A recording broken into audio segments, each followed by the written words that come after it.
బంగారం, బ్యాంకులు, ఇతర ప్రైవేటు సంస్థల్లో ఉన్న విడిపించి కొనబడును. కొమ్మూరి గోల్డ్, ఆంధ్ర మరియు తెలంగాణ.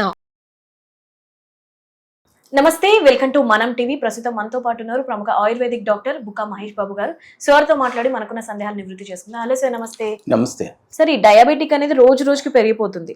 సో ప్రతి ఒక్కరి దాంట్లో ఈ షుగర్ అనేది చూస్తున్నాం. సో ఎలా తగ్గించుకోవాలి అంటారు? ఫస్ట్ నుంచి కూడా మనకి రాకుండా ఎలాంటి జాగ్రత్తలు తీసుకోవాలి, అలాగే వస్తే ఎలా మెయింటైన్ చేయాలి, ఎలాంటి ఫుడ్స్ తీసుకోవాలి, ఆయుర్వేదంలో కూడా ఎలాంటివి ఉన్నాయి సార్ చిట్కాలు తగ్గించుకోవడానికి? అంటే ఇప్పటిదాకా ఏమిటి అంటే మనకు అర్థమైంది ఏమిటి అంటే న్యాచురోపతి అంటే సపరేటు, యోగా అంటే సపరేటు, ఆయుర్వేదం అంటే రోగం వచ్చాకనే ఆయుర్వేద వైద్యం అని ఇప్పటిదాకా చాలా మంది మాట్లాడుతున్నారు. వాస్తవానికి రోగము తగ్గించుకోవడానికే ఆయుర్వేద వైద్యం పుట్టింది. అంటే రోగం వచ్చాక వైద్యం చేయడంతో పాటుగా రోగం రాకుండా ఉండడానికి కూడా విధి విధానాలు ఆయుర్వేదంలో లిఖించడం జరిగింది. అంటే ఆయుర్వేద ఋషులు అనేటువంటి వాళ్ళు యోగా సపరేటు, న్యాచురోపతి సపరేటు అని చెప్పలేదు. Yoga, naturopathy, then philosophy, Ayurveda కలిపి, అందుకనే ఆయుర్వేదాన్ని శాస్త్రం అని అన్నారు. శాస్త్రము అంటే కేవలం సైన్సే కాదు, సైన్స్ కన్నా మించినటువంటి ఫిలాసఫీని జీర్ణించుకునేటటువంటి ఆయుర్వేద వైద్యం. అంటే ప్రపంచంలో ఏ వైద్య శాస్త్రానికి లేని ఒక వినూత్నమైన లక్షణం ఏమైనా ఉందంటే ఫిలాసఫీని తనలో ఇముడ్చుకొని సైన్స్ కింద కనిపించేటటువంటి వైద్య శాస్త్రం ఆయుర్వేద వైద్యం. కాబట్టి ఆయుర్వేద వైద్యం అనేటటువంటిది ఒక లోతైన నిబుడీకృతమైనటువంటి ఫిలాసఫీ లక్షణాలను కలిగి తనతో పాటు ఉండేటటువంటి ఒక సైన్స్. సో ఇక్కడ అన్ని వ్యాధులతో పాటు ప్రధానంగా ఏమిటి అంటే ఈ లైఫ్ స్టైల్ డిజార్డర్స్లలో మధుమేహం అనేటటువంటిది చాలా ఒక పెద్ద రోగం అంటారు. ఈరోజు మధుమేహ రోగులు అనేటువంటి వాళ్ళు అసలు అలోపతికి ఒక అక్షయ పాత్ర లాంటిది ఆ రోగం. అంటే ఒకసారి వచ్చిందంటే వందలాది పేషెంట్ లైన్ కట్టి పోతూనే ఉంటారు. ఎండోక్రైనాలజీ లోపల డయాబెటీస్ మొట్టమొదటిది, థైరాయిడ్ తర్వాతది అన్నట్లు చెప్పాలి అంటే. సో ఈ డయాబెటీస్ అనేటటువంటిది ఆయుర్వేదంలో అద్భుతంగా తగ్గించుకునేటటువంటి విధి విధానాలు, ప్రివెంటివ్ మెజర్స్ చాలా ఉన్నాయి. సో మనకు ముఖ్యంగా ఏమిటి మనకు తెలిసింది అంటే ప్యాంక్రియాసిస్ అనేటువంటిది లంగర్హన్ పుటికల్లో నుంచి ఇన్సులిన్ తయారవుతుంది. ఆ ఇన్సులిన్ అనేటువంటి ఒక ఎండోక్రైనల్ ఒక సిక్రిషన్, ఆ సిక్రిషన్ అనేది రక్తంలో ఉండేటటువంటి షుగర్ను అదుపులోకి తీసుకొస్తుందని నాకు తెలుసు. ఆయుర్వేద వైద్యులకు కూడా ఆ విషయం తెలుసు. వాస్తవానికి ప్రజలకు తెలియని విషయం ఏమిటంటే ఆయుర్వేద వైద్యులే మొట్టమొదటిసారిగా మూత్రాన్ని పరీక్షించి మధుమేహం ఉంది అని కనిపెట్టడంలో ప్రపంచానికి చెప్పిన వాళ్ళు మొట్టమొదటి వాళ్ళు. ఆ విషయం ఎవరు మాట్లాడరు. సేపు షుగర్ని ఎలా తగ్గించాము, ఇన్సులిన్ ద్వారా ఎంత తగ్గించాము అనేది ప్రామాణికంగా మాట్లాడతారు. కానీ మొట్టమొదటి మూత్ర పరీక్ష చేసింది ఎవరో అంటే ఆయుర్వేద వైద్యులు అన్నట్లు. మాధవ నిదానంలో ముఖ్యంగా చెప్పాలంటే మధుమేహం గురించి ఒక మంచి చాప్టర్ ఉందన్నట్లు. మధుమేహం ఎన్ని రకాలుగా ఉంది, మధుమేహం ఎలా తగ్గుతుందని చెప్పారు.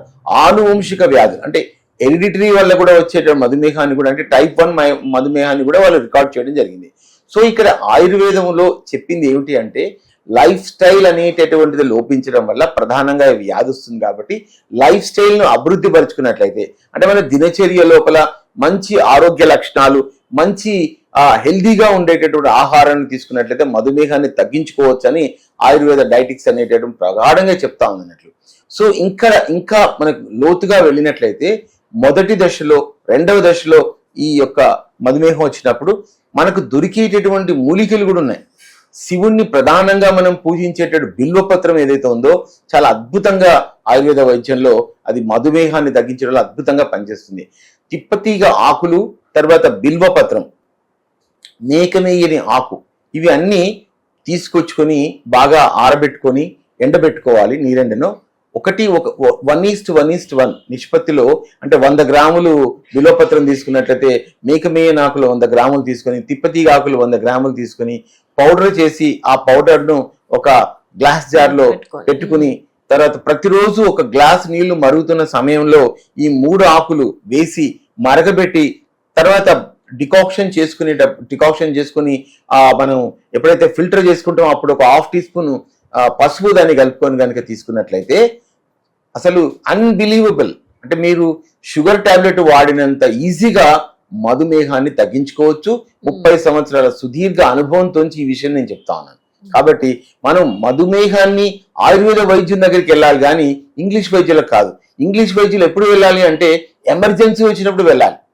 అంటే ఎప్పుడైతే షుగర్ విపరీతంగా పెరిగిపోతుందో, ఇన్సులిన్ అవసరం ఎప్పుడైతే ఉంటుందో అప్పుడే వెళ్ళాలి. కానీ ఈరోజు జరుగుతున్నటువంటి నరమేధం ఏమిటి అంటే, ఇంగ్లీష్ వైద్యులే పేషెంట్లకు ముఖ్యంగా ఎట్లా తగ్గించుకోవాలో చెప్పలేకపోవడం వల్లనే షుగర్ గుట్టలుగా పెరుగుతూ ఉంటే ఇన్సులిన్ రాస్తున్నారు. ఇన్సులిన్ అనేది కేవలం ఒక ఎమర్జెన్సీలో వాడుకునేటువంటి డ్రగ్, విచ్చలవిడిగా వాడుకునేటువంటి డ్రగ్ కాదు. కాబట్టి ఆ ఇన్సులిన్ అనేదాన్ని విచ్చలవిడిగా వాడుకొని ప్రాణం మీద తెచ్చుకొని అప్పుడు ఆయుర్వేదం కోసం ఆలోచించడం కాదు.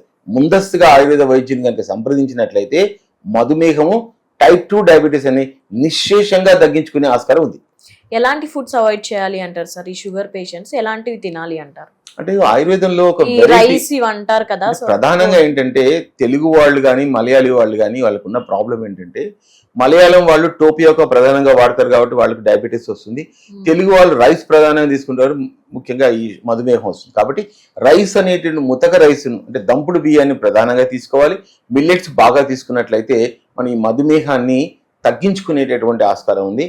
తర్వాత ఏదైనా కానీ శరీరానికి ఎంతో కొంత ఎక్సర్సైజ్, మనం ఒక పిండి రుబ్బుకోవడం కానీ లేకపోతే ఏదైనా ఫిజికల్ వర్క్ ఏదైనా చేసుకోవడం కానీ చేసుకున్నట్లయితే మనకు షుగర్ అనేటటువంటి కన్వర్ట్ అవ్వడానికి ఎక్కువ ఆస్కారం ఉంటుంది. సో లైఫ్ స్టైల్ చేంజెస్ చేసుకున్నట్లయితే ప్రధానంగా మధుమేహాన్ని రాకుండా నివారించుకోవచ్చు. Right sir, thank you.